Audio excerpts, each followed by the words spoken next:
As an American, there is no greater privilege and responsibility than choosing who will represent you and your family to determine the course of history, your lives, the economy, your health, your safety.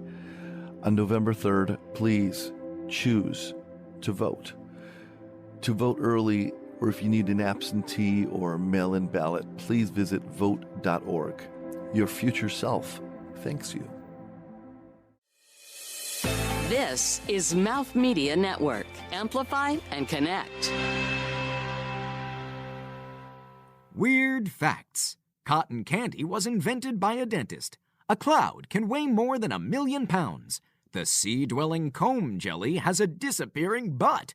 And funny people talking is still here, folks. What a wacky world. This is Funny People Talking.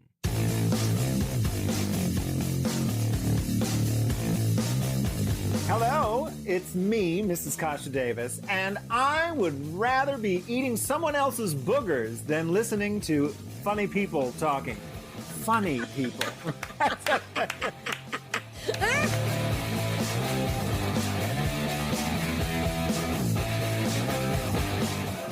All right, everybody, and welcome to Funny People Talking. Boy, oh boy, are we glad you're here, and I think you're just going to have a grand old time on this particular episode. I'm one of your hosts, Mark Rako, and with me, my very good friend and incredible co-host, Ms. Dresden Engel. Hey, Dres. Hello.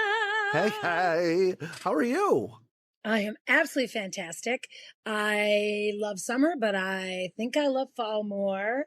So I'm one of those, pumpkin Libras? spice one of those no, honey, homegirl's a Leo all day long. Oh, no. Oh, yeah, that's right. I knew that. Pumpkin spice latte girl you want to kick. That's a t-shirt if I ever heard one. Yeah. All right. Well, anyway, good to see you. We're going to have a lot of fun in this show. Yes, and with us, of course, our good friend and our producer, Elsie. Hey, Elsie. Hi. Elsie, are you a pumpkin spice latte girl? Yeah, I like that. Cool. That's good. That Thanks. actually surprises me immensely, Elsie. It really does. I pick you more for like a cinnamon stick maximum. Or black small. Yeah, black. No, I like Black that too. like her soul. I like what? Sorry. No, I like everything. I like Cool. black coffee. I like pumpkin spice coffee. I like bacon coffee. Of course you love it. Have you ever had licorice coffee? Yeah, that's good too. Have you ever had licorice coffee? Do you like licorice, Dress? I do like licorice, but I didn't know it existed. It's Are you fabulous. just making that up? Are you No, making it up? swear to There's God. licorice coffee. It's really good. Yeah, And does that mean black or red? black. It's black. Yeah. Black licorice. Black do you like, licorice. Do you like black licorice? matters. Yeah, I like Yes. black licorice a lot. Elsie, would you make a note, little producer duty here? Got it. I want to find and send Dresden some licorice coffee. Yep. Okay. Does that interest? I'm going to turn to our guest right now. Thank you, Elsie. We have an apps. I'm about to ask the guest a question, but I figured maybe I should introduce the guest first. Yes. Wowie, do we have a guest? We have a guest, Mrs. Kasha Davis, who's with us in all of her glory. And Dresden, you actually know Kasha, so I would love, if it's okay with you, to sort of turn the introduction over to you. Would you tell us? Thank you. Would Such you an give us? honor. Would you present Miss Kasha Davis to I our would audience? love to present Miss Kasha Davis, Celebrity Housewife, Season 7, RuPaul's Drag Race. And I have had the honor of not only being friends with the brilliantly talented Mrs. Kasha Davis, who can also dance and sing and do comedy, but I have had the pleasure within the last year to be at RuPaul's Drag Con in New York City and see the fans adore Mrs. Kasha Davis. The lines that went forever, people just dying to meet her, take a photo with her. And it's because everyone feels they know her. Everyone feels that they feel your mom, right? Brilliant, amazing Kasha Davis. Why does everyone love you so much, darling? Hello. I love this. I love this. I love this. The props. sequin microphone. The sequin microphone. You know, Or you have diamond, to maybe. use. I don't know. Exactly. This is a diamond microphone. This is what we use in Fairport, New York, where life is fair. I'm not from Webster, where life is worth living. I'm not that fancy yet, but I am so delighted to be here, truly. And as Dresden said, and I paid her to say, I have been friends with her for quite a while, and we've had a hoot and a holler together, and she has We been have, to, darling. In that order, or was it holler first or hoot first? well, with Dresden, it's more of a hoot. As she said earlier, she's a basic bitch, and I am too. She doesn't just like pumpkin spice lattes; she likes Costco. So, yeah, let's not get too crazy. No, we've had fun. I actually I had a song once. People called me basic. The kids on the WWW, the World Wide Web. They called me basic, and I made a song out of it because that's what you do. You make lemonade out of lemons, is what you do. That's what goes on. Now, I have a question for you real quick here, Kasha. So far, I think you've taken either 2 or 3 props from behind you in your story time area. Are you aware of the props and have made use of them, or have you planted these props hoping to use them? Now, tell me the truth. Well, here's the thing. I have like 6 jokes, and they're all just laid out all around. And so there's not really a lot going on. Usually I'm down here alone with my biggest fan, and oh, wow. yeah, usually it's one of the ceiling fans, but today I have a hand one. No, they're just, canned old dad jokes. I'm Mrs. Kasha Davis, dad jokes in a dress. Oh, that's a marquee thing right there. There it is, right? I'm sure you've already figured out what your memoir title is going to be, but that should be a contender right there. But we need an adjective because your dad jokes are like clever. Diva dad jokes. I get them out of a book that I bought at Barnes and Noble. Just a whole corny aunt who drinks a little too much and gives you a kiss and then hurts your ear for an hour afterwards. That's Mrs. Kasha Davis. Well, Mrs. Kasha Davis, we are so delighted you're here. My question, by the way, was, do you like licorice? And it's okay if you don't, but do you like black licorice? I keep it clean, Kasha. Yeah, I mean, no, honestly, I don't like black licorice. No, I don't like that flavor. And you know what? Maybe I'll try it because as you get older, they say your taste buds change. And boy, am I an old bag. So I could try it. But Dresden mentioned the cherry, licorice. Now that might be nice. But I don't know about with coffee. I think with coffee that might be interesting. You might have to send me some too. Yeah, send it I'm to telling you both. what, that is why I'm asking. I'm going to get your address and send you when we find it. We'll send you back, and Yes. then hopefully you enjoy it. Love to hear about it.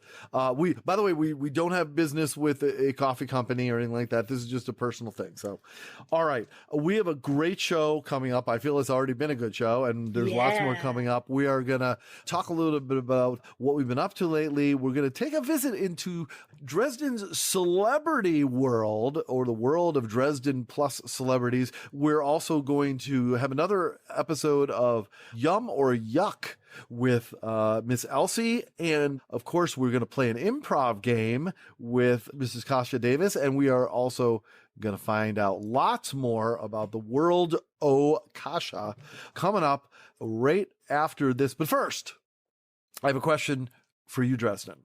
Ooh.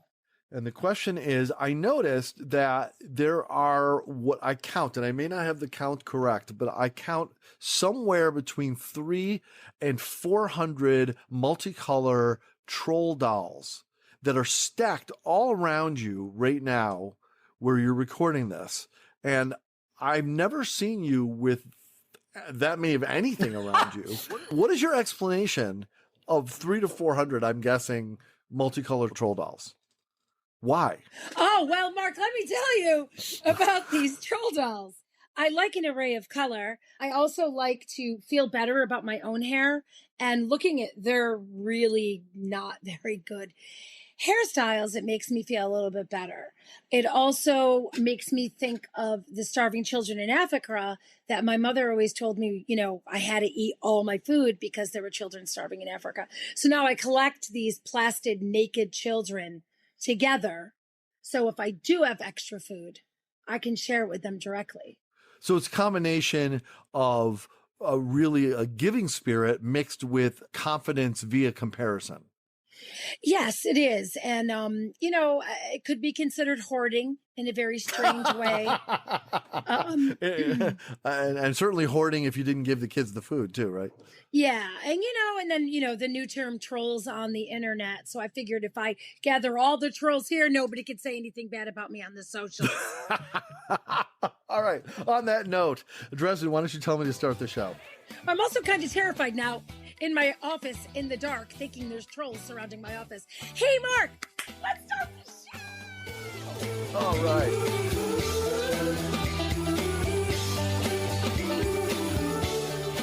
From the Mouth Media Network studios in New York City, this is Funny People Talking with Mark Rako, Dresden Engel, and Elsie.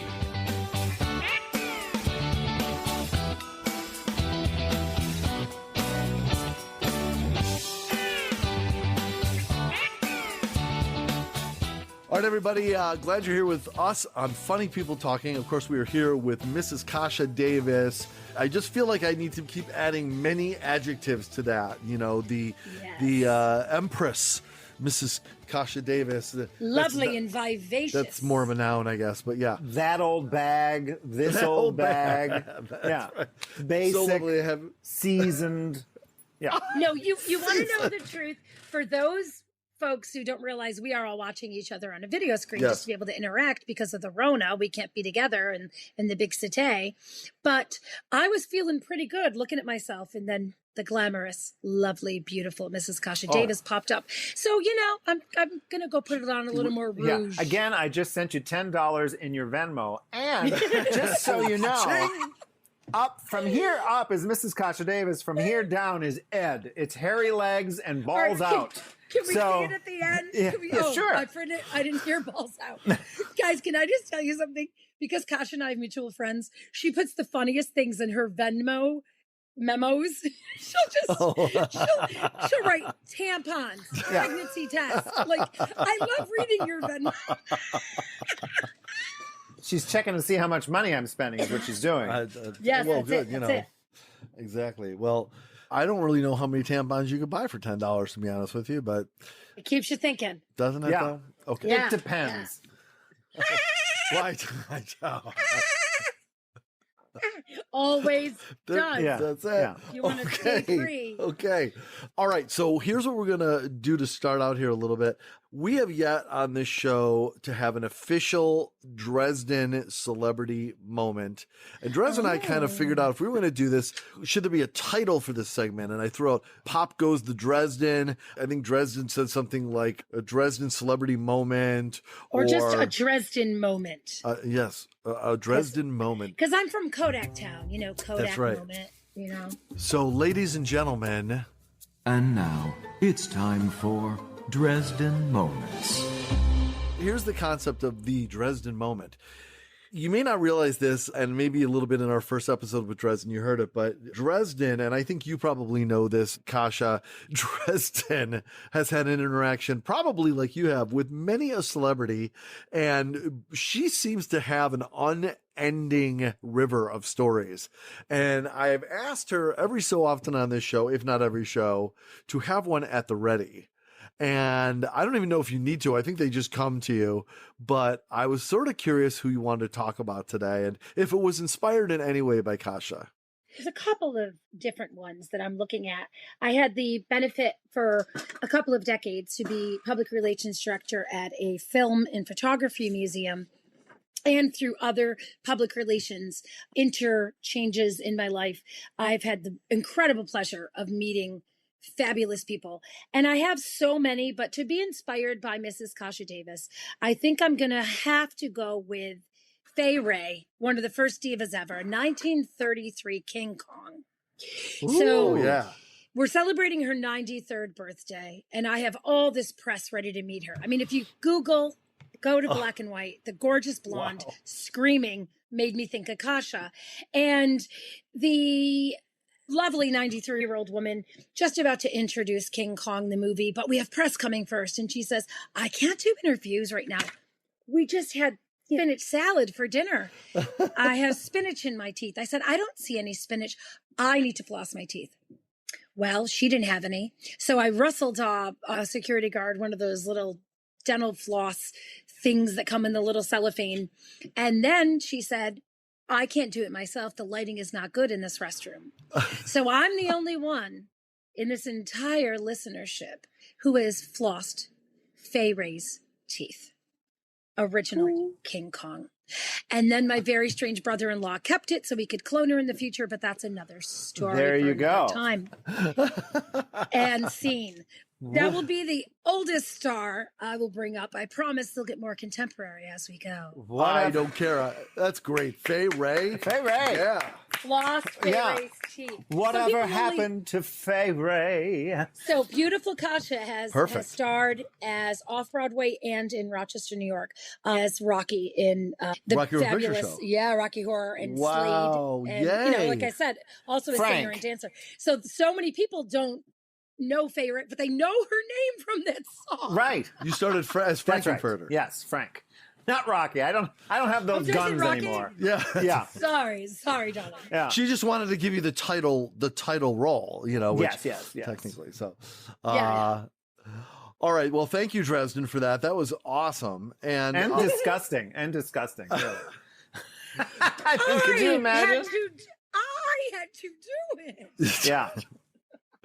I wanted to ask you quickly, Mrs. Kasha Davis, not to be too buried in COVID stories and so forth, but I'm curious what it's been like for you in the times that you needed to quarantine, the difference that it's been for you to be able to go out and strut your stuff versus trying to do what you need to do remotely through distance and trying to convey, in all seriousness, the same level of fabulousness where, like you said, they may only be seeing you from here up.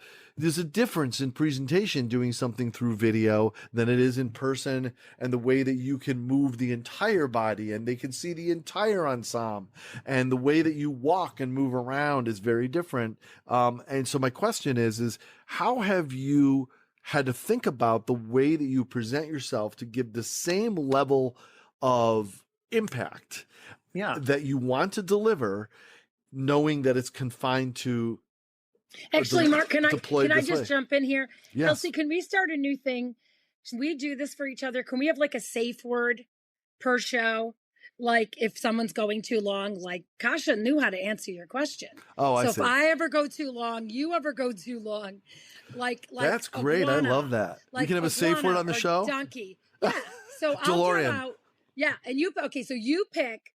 Kasha, you pick what should our safe word be? Because I would have yelled the safe word because I could tell you already knew exactly what Mark was asking you. So I'm going to say iguana. Mark, what would you say? Is safe word. Pickle. Okay. Pickle. Elsie, That's perfect. Let's just do pickle. Okay, we picked pickle. Pickle it is. Okay, so Mark, I'm going to say pickle because Kasha knows exactly what you want her to say. Okay, great. Great. I feel very good about myself right now. So, well, you get to pickle me later. Yeah. I have a pickle story for you at some point. I will tell you. No, I feel you have a pickle story right now. You can't bring up a pickle story and delay it to later. Okay, so when I came out to my mother, she's an Italian diva, and my father's a strong like bull Ukrainian U.S. Marshal. And my mother said, Eddie, no, you don't want to touch somebody's pickle or put your pickle in somebody's dupa. What? What is she saying? Anyway, I love pickles, and they're a staple in our house. But I'll tell you, to answer your question, for me, the minute we had gone to lockdown, schedule, like everybody else, cleared. And I am brought up in Scranton, Pennsylvania, coal mining town. I'm a hard worker. I'm going to figure it out. A lot of my peers stopped and didn't know what to do and were paralyzed. And I said, listen, bitches, we were on television. You've got a box to perform in. Make it happen, And for me, my favorite thing to do is story time with the children. Because when I was a little boy, girl, gal, girl, boy, fella, back in Scranton, Elton John and Liberace and Barry Manilow were straight. And so I didn't have examples of these people being themselves. And so story time was extremely important to me to continue doing. And now we've done our story time 46 times live from our house. That is amazing. Yeah. And I will tell you, I've not repeated an outfit. Wow. Talk about a hoarder. And I can keep going. My mother taught me how to shop. That's right. Not to manage a checkbook, but who manages checkbooks anymore? It's all on Venmo. No, they manage you. That's right. So I just said we have to get online and we have to do it. Yeah. And so I've got bookings and gigs for colleges because people are still looking for entertainers to get on and just relate and be honest and have fun. And plus, you're also on Cameo, right? I mean, listen, that's like my part-time job. Sometimes it's even been better than that. Some queens of my sisters of RuPaul's Drag Race are charging hundreds of dollars to say hello on Cameo. And I thought, I want to do more cameos for less money so that people share it and then more people see it to make it affordable because people, so I'm $20. Well, I think that's an incredible bargain. Well, amazing. And what kind of messages would you give somebody? So somebody goes on Cameo. They fall in love with you through this podcast if they didn't already know you. What kind of messages do you offer up to folks? So when you go on Cameo, you can get a hello from, celebrities and those of us that, are working towards that status. But the bottom line is people are wanting to wish a happy birthday. People are looking for advice. People just want you to say hello and make them laugh. And so you take a few minutes and you record something and it gets sent out right off of your phone like an app. Well, it is an fabulous. App. Yeah. It's great. I've used Cameo quite a few times to give people congratulations or whatever. It's a wonderful service, and I'm glad that you're a part of it. And, that's fabulous. I hope they Venmo me something for that. So anyway, a quick comment, by the way, you used the word dupa, and that is what we called a bot. When I was growing up, we called it a dupa. And I was talking to my father the other day, and we actually discussed this and I reminded him, guess what we used to call a fart when I was growing up? We called it a poo-poo spirit. Poo-poo spirit? And we would use it in that's my drag also. name. That's right. Now coming to the stage, everybody, it's poo-poo spirit. I we used it in verb form also, like, I poo-poo spirited. So that's my favorite. My parents said pook. You made a pook. Oh. Yeah. Because that's sometimes what it sounds like, really. Yeah. So that's right. Right. Ever. Oh my gosh. That's right. And I grew up in a Catholic household, and no one did that ever. With, it was not discussed. There were no dupas. And a little yum ever or yuck with Elsie. And of course, an improv game. And we're going to get a little deeper dive with Mrs. Kasha Davis. Although I feel like we've been learning all about her all along. Right after this.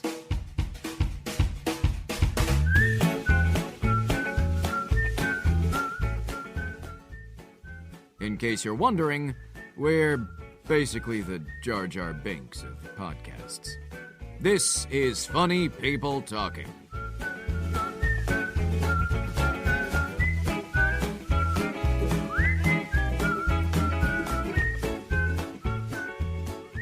All right, everybody, we are back, and before we go any further, a little housekeeping, just to let you know, Mrs. Kasha Davis. Kasha, we give a big salute to the incredible and estimable Tina Fey. I don't know if you're a fan or not, but she's one of the number one people we would love. She is the number one person that we would love to have on this show in any format, drive-by, postcard. It doesn't matter.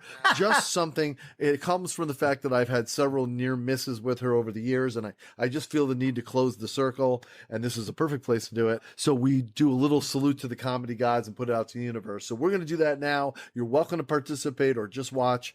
It's up to you. So I'll lead it off, and if Elsie and Dresden wants to join me, I appreciate it. This is just our way of putting it out to the universe. Oh, comedy gods, please bring Tina Fey to us. We love Tina Fey. We love you. Tina! Comma Fey.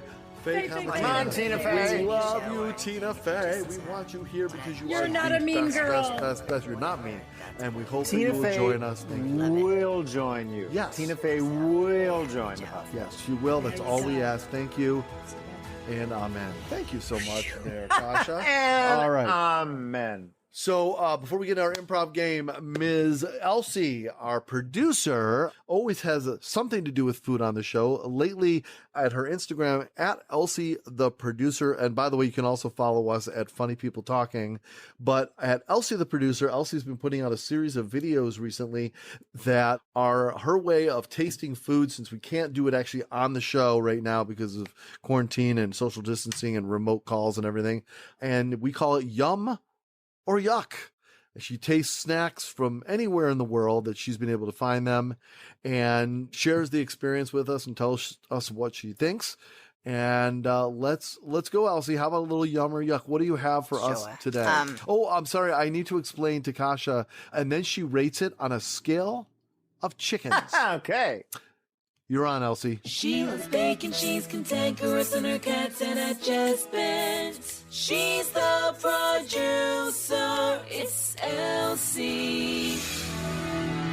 Right, so today I have a snack from Egypt. And You're kidding me. It's wow. It's called Crazy Tomato Puffs. And I just like the packaging. If it tastes good, it's even better, but it's all about the packaging on this one. So check this out. Oh my gosh, there's like 2 puffs and one's angry and one's happy. Yeah.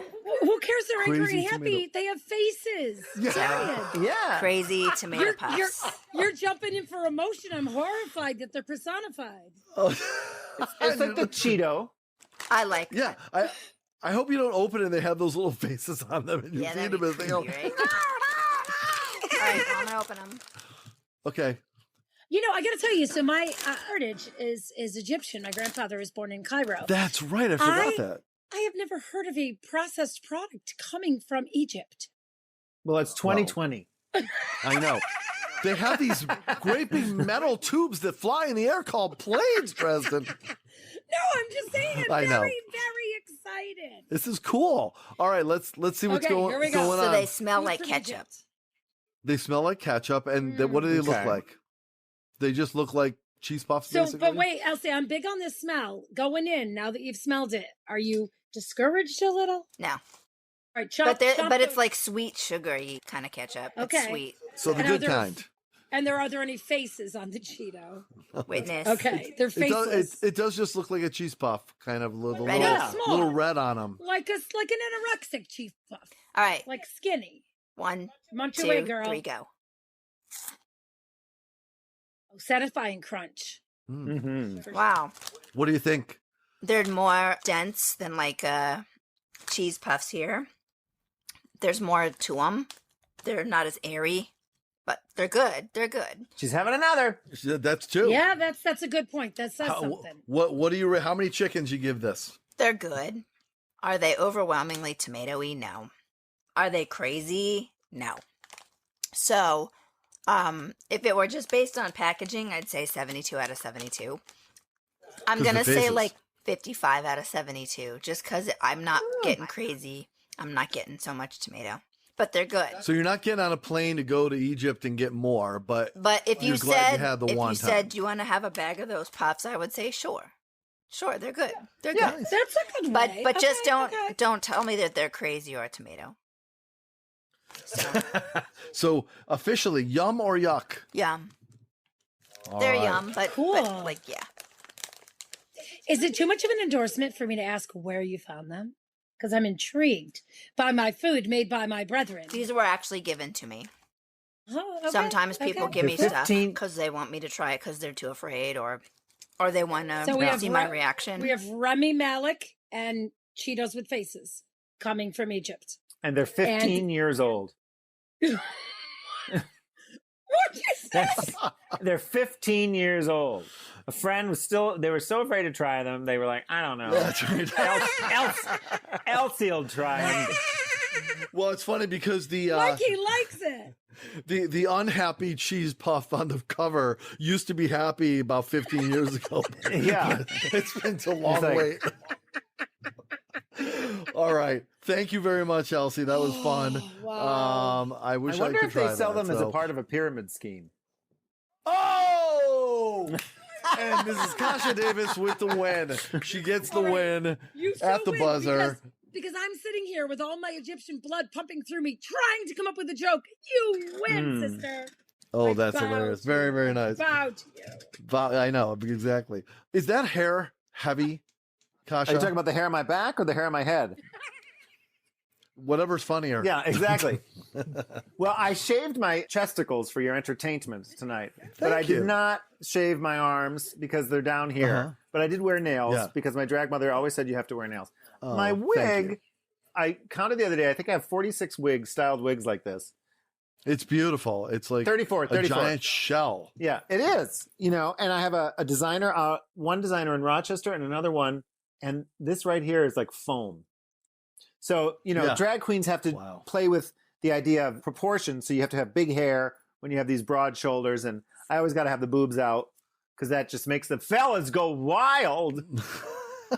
Yeah. Us guys don't have hips. So you got to wear couch cushions on your hips to give that illusion. Mark, I got to tell you, I consider Kasha, not that I'm an expert, but watch RuPaul, go to DragCon, been kicking around a while, the hardest working person in her field that I know, and actually has made a documentary about her that's going to be coming out soon. Oh, and yay. The title, so it backs what I'm saying, I'm not the only one thinking this, it's called Workhouse Queen. Kasha, when can we see this, lovely? It's called Workhorse Queen. Workhorse. Yes. And it's coming out for the fall. Film festivals will be shown, I guess, virtually. And I'm flattered and nervous and excited. And she is a filmmaker who traveled with me to Australia and California and New York City and was on tour with me and filmed everything. And she's like, sometimes it's not. Yeah. She's like, there's sometimes when you get a little mad. I'm like, well, yeah, I appreciate what you said, Tristan. I work very hard. I've been taught to work very hard by my parents. And, one of the things I think I have to work a little bit harder because I'm older. I'm going to be 50. And a lot of the drag queens are 20-year-old queens. And they skyrocket on social media. And then that coincides with popularity, which coincides with bookings. And so for my experience has been that I have to work a little bit harder. And I'm not afraid of that. But sometimes it's like, where's the break? Yeah. Well, you've gotten. Well, you know what I'm saying, like that next level, And I say, I think this show is that. Well, I'm kidding. That's what she was leading up to, Mark, and I know. Stepped on no, it. but I'm sorry. I was joking. I know. Kasha, I have to tell you, I admire that so much. I really want to say it from the bottom of my heart.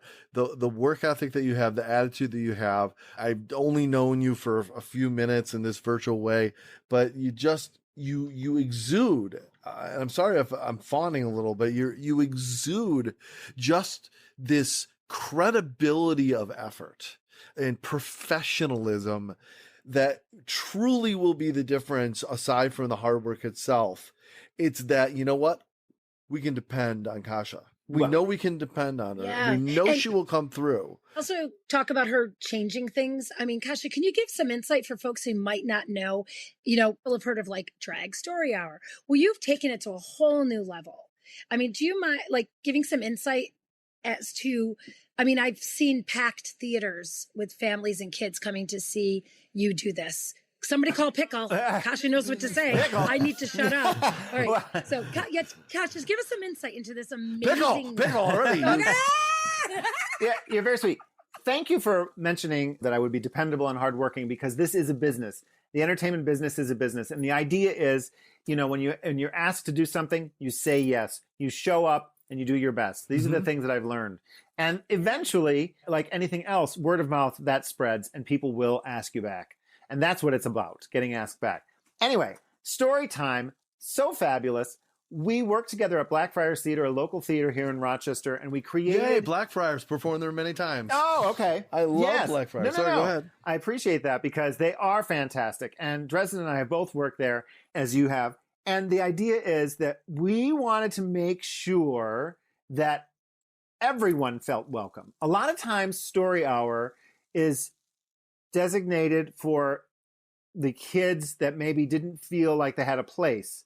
Instead, what we did with Blackfriars, we wanted to create a space where all kids were welcome. Of course, they were anywhere, but all kids And what we're doing is we're talking to kids about if you happen to see somebody different in the world, treat them with kindness.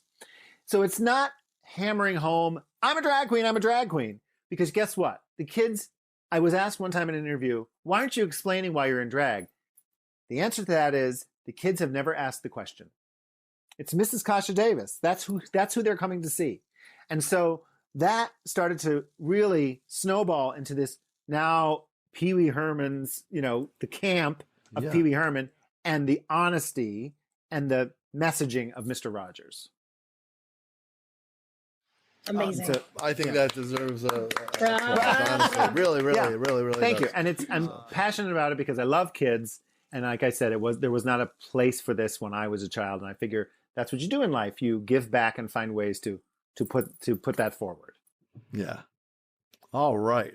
When you talk about the challenges against you and just the things that you do, I bet you just wish you had a little more control over the world. Like if you could just set the world up in a way that there'd be more of that acceptance and the opportunities might be a little more fairly distributed to those who work hard and so forth. To me, I wouldn't be surprised if there's times you feel that way. And that is why our improv game for today is called If I Were in Charge of the World. I like it. And the way that this works, and I selected it particularly because one aspect of it, Kasha, I thought you would particularly excel at. And that is that basically, if you're going to be given a problem. It's an everyday problem, one that is maybe not easily solved. As an example, you might say, I can't stand when I'm walking in a big city and I just want to get somewhere and all the tourists are always getting in the way of me and I can never step around them. Why can't there just be one lane? Let's say that was your problem.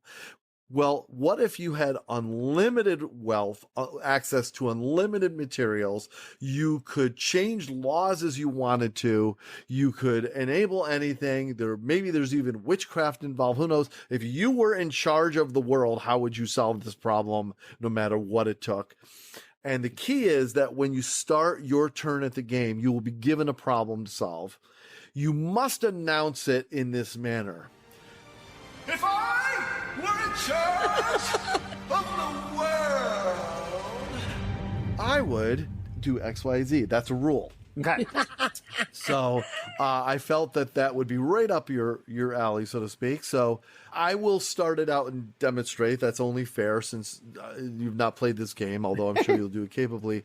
So what I would love, if I may impose, Kasha, would you give me a problem that is out in the world somewhere, and it can be the simplest of problems that you just wish could be solved. Annoying things, whatever it is, and if someone could somehow solve How this, about the problem of people not recycling? Very good. Thank you. I will solve the problem of recycling right now. All right. If I were in charge of the world, I would solve the problem of recycling. What I basically would do is recruit all of the unemployed people and arm them with BB guns. Ooh. And give them e-scooters. And I would basically instruct them that every time they saw anyone tossing anything that's not recycled, they would hit them in the dupa with a BB. Okay, that's step one of the recycling plan. Yeah. That would start to create deterrence, but it wouldn't completely solve it. Then what I would do is build into every aluminum can a electrified system that's kind of hidden, but if it ever is tossed in a lower direction that looks like it's going down on the ground, it instantly electrifies your hand. Okay.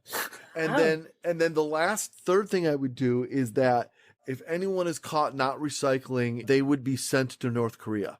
So 2 out of 3 violence is involved. Yes. Well, that's a serious problem. There's really no way to solve it without violence. And that's at least how I feel about it. If I was in charge of the world. So that's how at least how I play. So, Elsie, would you kindly give Dresden a problem to solve if she were in charge of the world? How about people firing off all the fireworks in the middle of the night for 12 hours in a row? If I were in charge of the world, I would close all the borders. I'd build a wall to Pennsylvania where fireworks are legal. And that's where all the people from New York State go and get them. That's number one. Number two, I would tell the municipalities that even though Miss Corona was here to stay this year, to just let people watch the fireworks from their windows so people don't take matters into their own hands. And number three, I would just tell people to watch sunrises and sunsets instead of fireworks. Kumbaya. And rainbows We and are unicorns. the world. And peace, love, There and you go. Pop-Tarts. And of course, you would do that Because if you are- were. Because I'm queen. Very good. All right. Thank you, Dresden. Thank you for balancing the universe from my violence to your unicorns. Very nice. Well, I built a wall. Mother of two. You did build a wall. I built Yeah, a wall, I so was don't like- love Building So- walls. We got guns, building walls, sending Cheetos. people to Korea. With Cheetos earlier, so it's a complete circle. Yeah. That's right. Exactly, Kasha. Wow. All right. Thank you very much. Elsie, we're going to save the best for last with Kasha. No offense, Elsie. So, Elsie, Dres, could you give Elsie a problem to solve, please? Yes, I would love to. Wait, is Elsie solving or Kasha solving? So, Elsie is solving. Therefore, I'm saving Kasha for the next one. Oh, I apologize. Elsie, I would love you to help solve the fact that though we age, we don't want any of our rock stars from our era to ever age. We want them to look young all the time. So what do we do to embrace that our favorite musicians from our childhood have gotten old as well? If I were in charge of the world, I would put a filter on all screens everywhere. For those of us, there would be a flip of a switch so that we wouldn't have to see, we wouldn't be disillusioned. But also those who did not want to have injections or surgeries or take pills. That it would be a drug-free, surgery-free way for them to still serve the people and the fans. Nice. And that's Cage-free rock stars. and that's what I would do. If I were in charge of That's awesome. Now, would the filter be adjusting depending on who was on the screen? So we have like settings. No, So it's you know- like it's like that lipstick that you put on that changes colors depending on your body temperature. Well, right. the filter is going to adjust so that no matter what, they look like they're prime. That's lovely. That's lovely. How can we get that? That's awesome. All right, Kasha, you're up if you're up for it. I'm going to give you a problem to solve. I don't even Okay. know what it is. I won't know until right now when I say it. Okay, the problem I want to give you, and I'm sure it's one that you've experienced, that nail polish chips. It eventually chips, and it's such a problem, and it never chips at a good time, I'm guessing. I mean, I don't know because I don't wear nail polish, but it's sort of a thing I've noticed. So my question would be, if you had unlimited wealth, unlimited control of the laws, unlimited control of innovation, and you could tell people what to do and get away with it, how would you solve the problem of chipping? I'm going to add one more in it. I'm going to add one more to make it more fun. Chipping nails and bad weaves. Oh, okay. If I were in charge of the world, And everything I wanted. Go ahead. I would be working diligently to have everyone sign up with my daughter's nail thing-majig business that she has, where their nails will never chip because they're stickers, and that no one will be forced to have these painted nails ever again because the stickers will not fail. They will not be made of plastic. They will be made of recycled materials that have been used This is my problem. That's from right. bad weaves. These weaves will will be spun into the ability to make fingernail coverings that also can be stretched out for a filter so that all celebrities will continue to look young. Oh, The combination of the science between the weave and the stickers that are used for fingernails will also allow the non-chippage for the filters that can be placed in front of all celebrities. And that's what I will, what was yours, Tristan? It was the fireworks. And when you are finished with your nail stickers and you wrap them quickly around a weave, it will send off fireworks that make no sound. No sound. oh my gosh. And that is how I will rule the world. Well done. Oh, Kasha, this is the best round of this game we've ever played. Well there you have played. I love how you tied it all together. She tied it all We are not together. worthy. We're not worthy. Okay, we're going to take a quick break. When we come back, it's going to be all about Kasha and nothing. That's it. We're done. Right after this.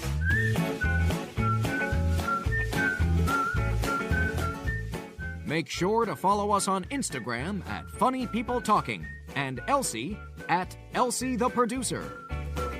And please, for the love of all that is holy, subscribe to the show and leave us a damn review and a really, really good rating on iTunes. Pretty please? Thank you.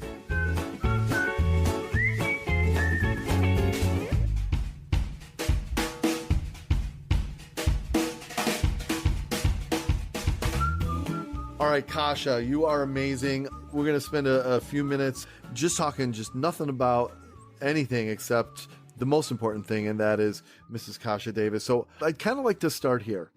To me, this is an intriguing question, but I actually don't know. Maybe it's something you often get a chance to talk about. But when you first executed the assemblage of Mrs. Kasha Davis, how is your vision of Mrs. Kasha Davis, perhaps has it transformed over the years in your own mind?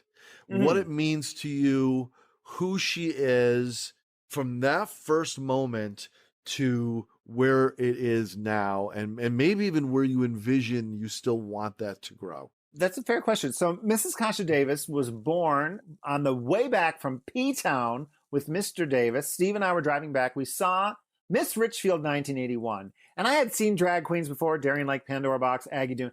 Fabulous. I wasn't interested. I went to school for theater, ballet. I saw Miss Richfield, and she was a character, and she was singing live. And I said, I can do that. And so I immediately on the way home said, Steve and I talked about it, and it was Kasha Davis, not Mrs. yet. First pet, first street. So Kasha's an angry white poodle from Scranton, Pennsylvania. And I was born on a basic, boring street named Davis Street.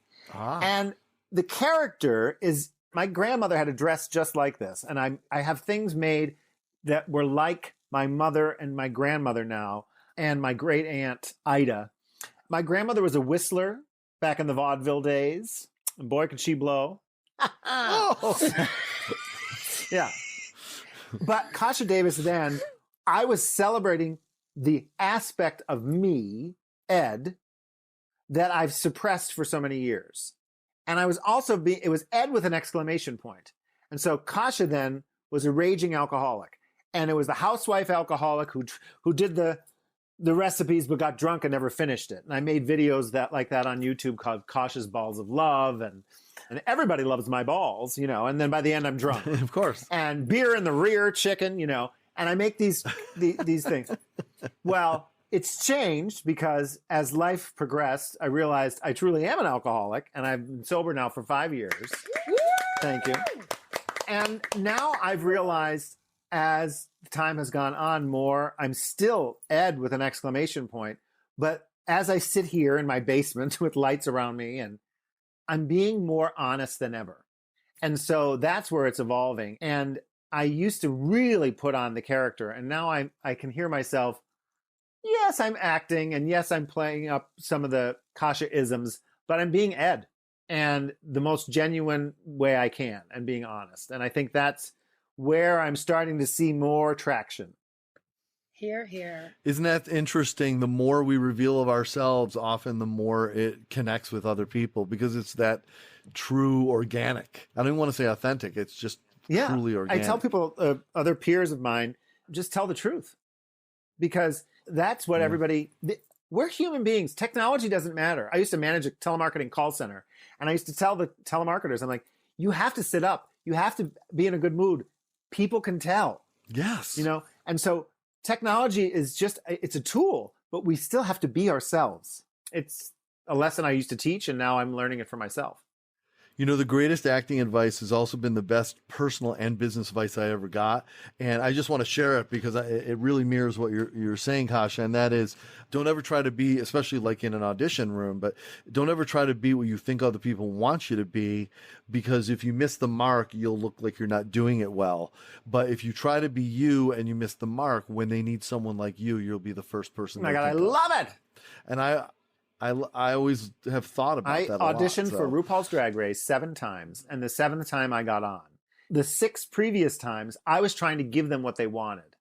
And what does that mean? A drag queen is, she's sassy, she's shady, does splits. I was trying to lose so much weight and try to give them what they want. And finally, that 7th time, I was like, F it, I'm just going to be me. And as we recorded our tape, which is a long process to get on, Steve would be recording with me, and we'd be like, that's not you. Be yourself. And we kept doing it over and over. And then that worked. Now, speaking of Steven, the fact that Mr. and Mrs. Davis have become a very popular couple in your circles of fanship. I mean, the fact that, your real life is now, Steven is part of your persona. Well, we've been married 17 years, 7 legal, 3 happy. And, no. You're supposed to laugh at the 3 happy part. It's just so believable. No.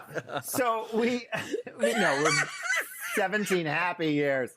And he's always been a part of the process. Because when I first started doing drag, I was working this full-time job, and it was my outlet because I was not able to do theater and I was dying inside. But then drag became this great opportunity for me to do it after work. It was late night, But then Steven's always there. I mean, I don't know how to do this technology or the lights. I know how to do the makeup and the hair, and I know how to be on camera, but he helps me in so many ways. And then I said, listen, I talk about you all the time. People are asking about you. Come to DragCon, come to the events. And they do, and they love to see the married couple, Yeah. Another happy thing that people can relate to and aspire to, which is really exciting. So when you perform, and I know there's different ways, as you've indicated before, that you perform, you perform on television, you perform in story time, you perform on stage, and many other things. When is the moment that you feel the most exhilaration, whether it's the type of performance or whether it's a moment in a performance that is the most adrenaline? It comes back to acting because that's my passion. When I lip sync a song, if I'm really connected to it, like Liza Minnelli, I don't remember performing it because I feel as though, when you're really in a role as fellow actors, you're like, I lost myself on stage there I just went into that character. And so it's when I'm acting and dancing. But most recently, I was presented with the opportunity to do stand up at the Carlson Comedy Club here in Rochester. And I was like, this is amazing. Because, as drag queens, we're always hosting and talking and stuff, and just doing some of our shtick, that has been a lot of fun. Right. You got to move behind your one-liners. And have, tell the whole story, Yeah. Time flies, and you get to ride that laughter, which is so much fun. Or the crickets, because sometimes that happens. Well, let's talk about that a little bit. How has even the way we talked about the journey of your identification with your own self and your own alter ego, if you will. And forgive me for putting it that way. That may not. No, it's fine for me. It depends on. Okay. Because we've talked about all that at the beginning. Yeah. For some people, it's different, but for me, it's definitely an alter ego like Batgirl. I always wanted to have that dressing room that spun around. Oh, great! I like that. Yes, perfect. So there aren't. Though, so right at this moment, for example, I was endeavoring to be very respectful and sensitive to whatever is the most true to how you see yourself and respecting that. So my question is, not everybody gets it. Not everybody understands, obviously. Not everybody respects what you perform and how you want to be and how you are. And when I say how you are, I mean the way that you choose to share parts of yourself and the way you choose to perform. So my question is number one, how do you deal with that? I don't even mean inside, although I'm very happy to hear that, but how do you deal with that when you encounter that? Someone that's not expecting you, and that may not be something they align with. How do you respond to that, number one? And number two, have you seen a change over time in the way that you've responded to that as you've grown and learned different ways to respond? Because drag is becoming more mainstream and we are talking more about gender and identity, people want to know more and they want to be careful. And I respect that you are being so sensitive to those thoughts and those ideas and trying to understand people. I think it's a journey for all of us. I know that I have created a character that for the most part can go into most any situation. I can entertain children and I can entertain gay people and I can entertain straight people. And so it's not as threatening as others. I don't get as much hate. There are drag queens that get a lot of hate. Unfortunately, our queens of color get so much hate. That's tough. Evil, just death threats. It needs to change.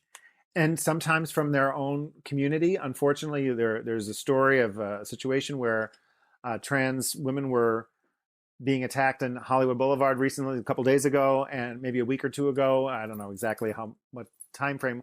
Anyway, other people of color were laughing and no one was coming to their aid and people were filming it. And it was just, we're getting somewhere, but it's not there yet. And so I'm learning, because the idea of the difference in gender and people, transitioning was not a big thing that was open and out from in my experience being in drag. So it's more and more now.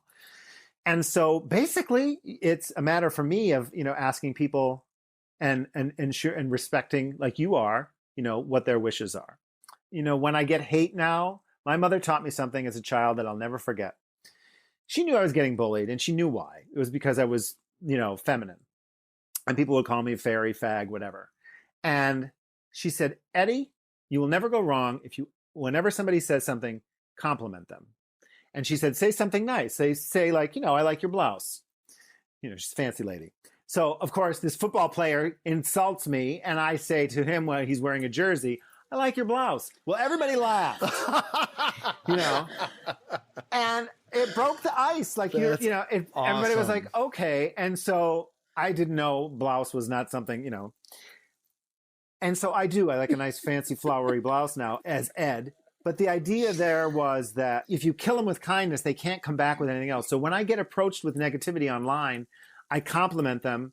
And I've had apologies even several years later where some young kids were like, I don't know why I said that. I'm so sorry. And I'm like, that's okay, And that is my motto, from my mother, God rest her soul. But, I don't have it as bad as others. That is a character that, as far as your fan base, just love you because you're like a mom. And I think, at first you're like, okay, I don't want to necessarily be older than the other drag queens who have, because you have a huge social following and your warmth has come through and embraced it and the fans are embracing it. Well, thank you. And, I also learned it's not about, I think I read this in a book. It's not about how many likes you have. It's getting the ones that like you to love you. And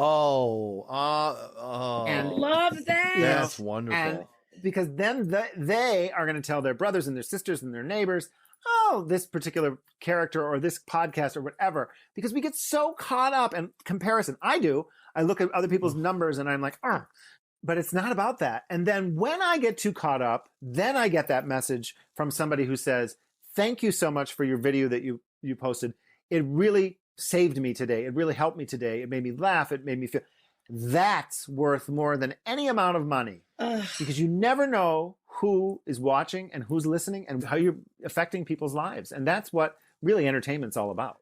Kasha, I have to tell you, that is literally, I'm not joking or exaggerating, one of the wisest things I've ever heard anyone say on probably the more than 700 to 800 interviews that I produced. Oh, well, that's and I just want to tell you how much I appreciate hearing that. It's just so important. And one more thing, Kasha teams up with a gentleman by the name of Brock, who is the first ever out hockey player, and he's Canadian. And they do a video series together. The Rona has paused a lot of things, including that. But their main goal is so kids today out there can say, oh, okay, this is okay. And it's called This Is Shit, because I thought, okay, hang on before you have, the idea is if somebody wants to tear it down, we already titled it that. And the idea is that we are on there telling the truth, talking about things. We had Darian Lake, who's a top 4 contestant and a drag queen from Rochester area. She was on talking about, her weight loss and her journey of the struggle with weight and what it was like, inside of her head, and people talking about the crap that they go through in their lives, and again, it's just sharing those things. And I think it's so important because, again, some people will be like, oh, I don't have a lot of followers. I don't, it doesn't matter what I say about, things that are going on in the world. Well, you never know who's listening and who is going to affect, if a dad who's struggling with his kid coming out sees this and sees that this is somebody living a happy, healthy life, then he's going to say like, okay, I'm just trying to protect my kid. Wow. And I don't know a lot, but this particular example is helping me, So where can they just look under the title on YouTube? We've got videos on YouTube, and then Wow Presents Plus is the platform, but they've transitioned them over to YouTube because of COVID and so. Just fantastic. Oh gosh, thank you for that. I want to ask you, Kasha, I'm going to just pivot mildly here, but it's still in the same milieu. And that is, clearly, as you've demonstrated, you have a very, very thick comic undertone to who you are as Ed, but obviously who you are as Mrs. Kasha Davis. It's filled to the brim with very natural comedic tendency. But I also see a serious vein under there also. So they're coexisting very nicely. From what I see. I'm not trying to size you up, just saying that's my observation. So my question is, other than trying to disassemble a difficult moment using comedy to change the tune, if you will, how do you feel that you employ comedy and deploy comedy in what you do? How do you even think about the nature of humor as you build perhaps a routine that you want to do, or you're thinking about, okay, this dress is going to go with this wig is going to go with this jewelry, and I want it to be a little more comedic than the last thing I did. So this is the story I'm going to build, even all the things behind you that the listener can't see, but there's this whole set you've kind of built behind you and what we're seeing in video here. And it's all been selected. Some of the things are selected to have comic effect, I assume. So I'm sorry, that's pickle. I'm calling pickle on myself. But the word is pickle. So basically I'm asking you, what is your approach to humor in whatever way you feel you can? As you were asking the question, I was brought to my one-woman show, There's Always Time for a Cocktail. That's my catchphrase. That's, what I said when I was eliminated from RuPaul's Drag Race. I said, there's always time for a cocktail. And I have a cabaret show that has a lot of humor, but it also deals with the difficult relationship my father and I had. It deals with my mother's passing and that dramatic time when my queen passes. And as I'm telling the story of a mother dying, the audience might be emotional, but then I'll flip into, something funny that she said, and we can laugh in those difficult times. I think those are the best laughs because we have all really similar experiences. One way or another, everybody has something similar. You have loss, you've struggled, and you've come over them one way or another. And so when we can see that, when we can see ourselves in the person on stage and relate, then we can laugh because we're laughing about our own situations that we're dealing with. So that's my take there. I myself, Ed, for the most part, I'm kind of quiet. You hear this about a lot of comedians, and entertainers, I'm a little bit more quiet. And the wig and the dress just brings this, something else out in me. And it's permission. It's permission. But it's also, I have to say this. I have had the joy of 5 years of sobriety, and it's taught me so much about being connected with honesty and connection with other people, spirituality. So to me, there's fun and humor in all of that because it's all connected. You see all the swirls behind me. Everyone's connected one way or another. And because I know that you've had this experience one way or another that I'm going to talk about. And that's why you're laughing, because you're not necessarily laughing at me. You're laughing with me. So, Kasha, what would you say is reflecting on that? Thank you for that answer, by the way.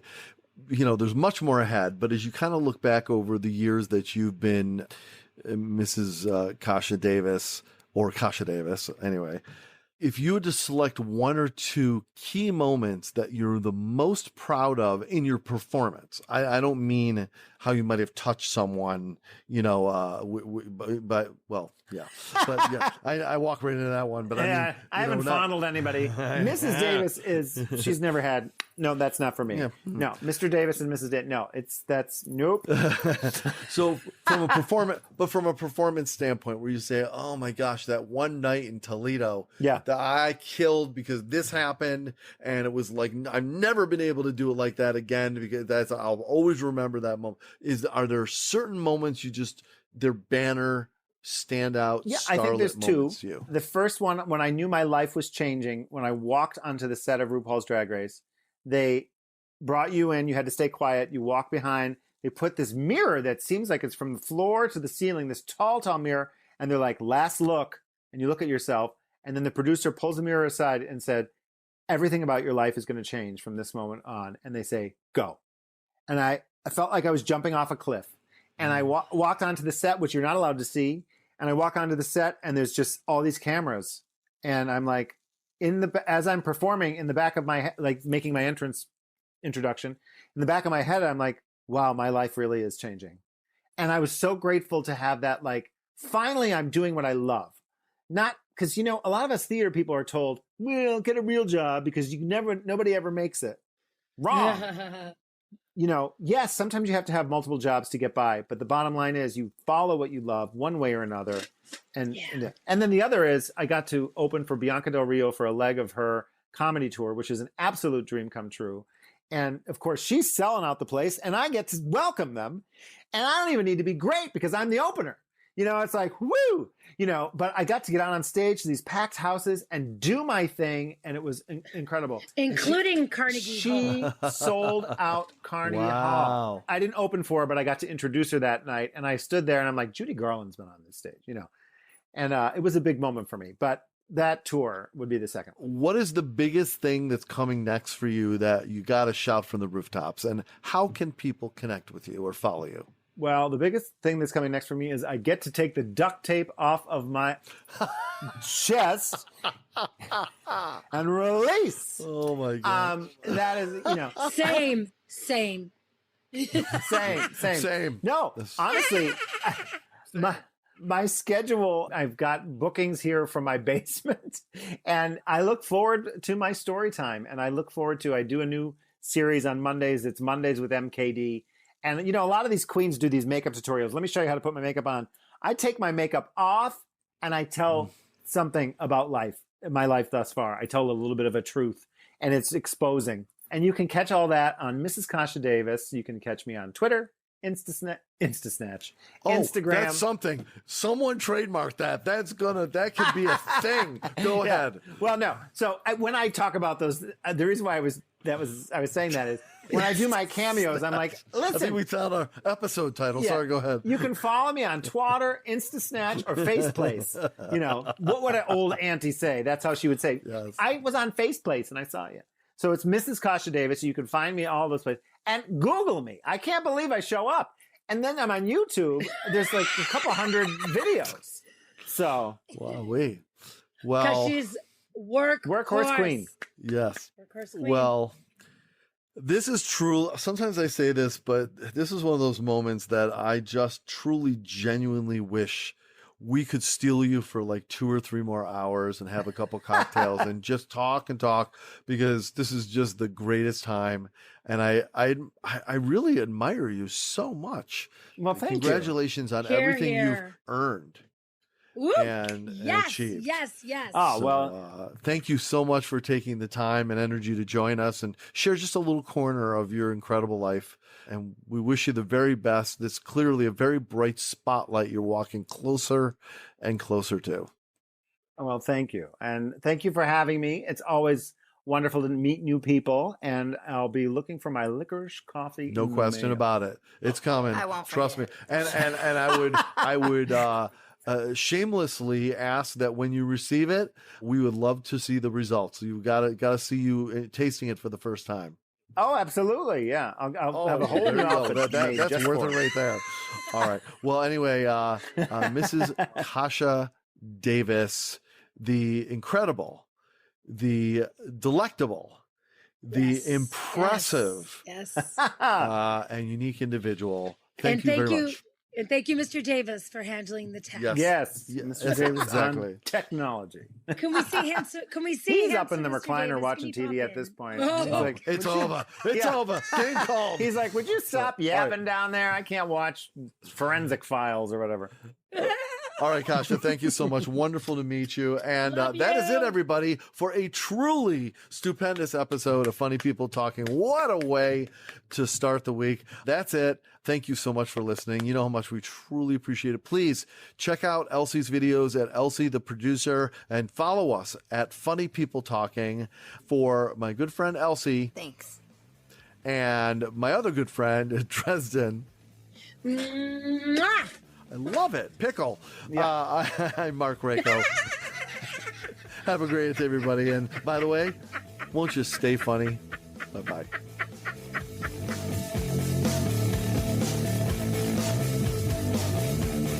That's it? That's the end of the show? Boy, oh boy, what a crock. This was Funny People Talking. No portion of the content may be reproduced or published without the strict written permission of the producers. Connect with our show at Funny People Talking or at our website, funnypeopletalking.com. I'm your announcer, Peter Coleman. Thanks for listening.